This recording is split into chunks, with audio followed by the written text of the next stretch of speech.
ဟိုးရှိရှိတုန်းကတောအုပ်ကလေးတစ်ခုထဲမှာဝိုင်းဝိုင်းလို့ခေါ်တဲ့တစ်သားဖိန်လုံးလေးတစ်လုံးရှိတယ်။ဝိုင်းဝိုင်းကတခြားသူတွေကိုကူညီခြင်းမဲ့သူကဝိုင်းနေတော့ငြိမ်ငြိမ်မနေနိုင်မဲ့လိတ်နေတာပေါ့။ဒီနေ့မှာတော့ရှင်ကလေးကအသီးတွေကိုတဲဖို့ခက်ခဲနေတာကိုဝိုင်းဝိုင်းမြင်သွားခဲ့တယ်။ဝိုင်းဝိုင်းကရှင်ကလေးကိုပြောလိုက်တယ်။ကျွန်တော်ပေါ်မှာအသီးတွေကိုတင်လိုက်ပါကျွန်တော်လှိမ့်ပြီးတဲပေးမယ်တဲ့။ဒါပေမဲ့အောက်ကမြေကြီးကကြမ်းတမ်းနေတော့ဝိုင်းဝိုင်းကလိမ့်ရတာတိတ်မလွယ်ဘူး။ဒါဟာပေါ်တိုင်မှု friction လို့ခေါ်တဲ့အားတစ်ခုကသူ့ကိုတားဆီးနေတာပေါ့။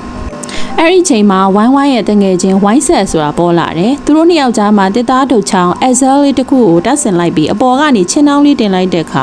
ဝါအံ့ဩစရာပဲခုဆိုရင်အသီးတွေအများကြီးကိုပုံမြင်မြန်တည်သွားနိုင်ပြီဒါဟာပထမဆုံးကမ္ဘာပထမဆုံးလှဲ cut ဖြစ်လာတာပေါ့အချိန်တွေကြာလာတော့ဝိုင်းဝိုင်းကနေစင်ကဲပြောင်းလဲလာပြီးစပိန်ပိန်တွေကားတာယာတွေဖြစ်လာတယ်။နောက်ဆုံးမှာတော့နိုင်ရဲကဂီယာလေးတွေဖြစ်သွားတယ်။တစ်ခုနဲ့တစ်ခုချိတ်ဆက်ပြီးလဲပန်ရင်ကဘာကြီးရဲ့စက်ပစ္စည်းတွေကိုအလုပ်လုပ်စေခဲ့တာပေါ့။အခုဆိုရင်ဝိုင်းဝိုင်းဟာတခြားဂျိုတွေပေါ်ကရိုဘာလို့ခေါ်တဲ့ယင်လေးတွေပေါ်မှာတော့ပါဝင်နေခဲ့ပြီးရိုးရှင်းတဲ့ဝိုင်းပုံစံလေးကနေကဘာကြီးကိုပြောင်းလဲပေးခဲ့တဲ့အကြီးမားဆုံးနည်းပညာတစ်ခုဖြစ်လာခဲ့ပါတော့တယ်။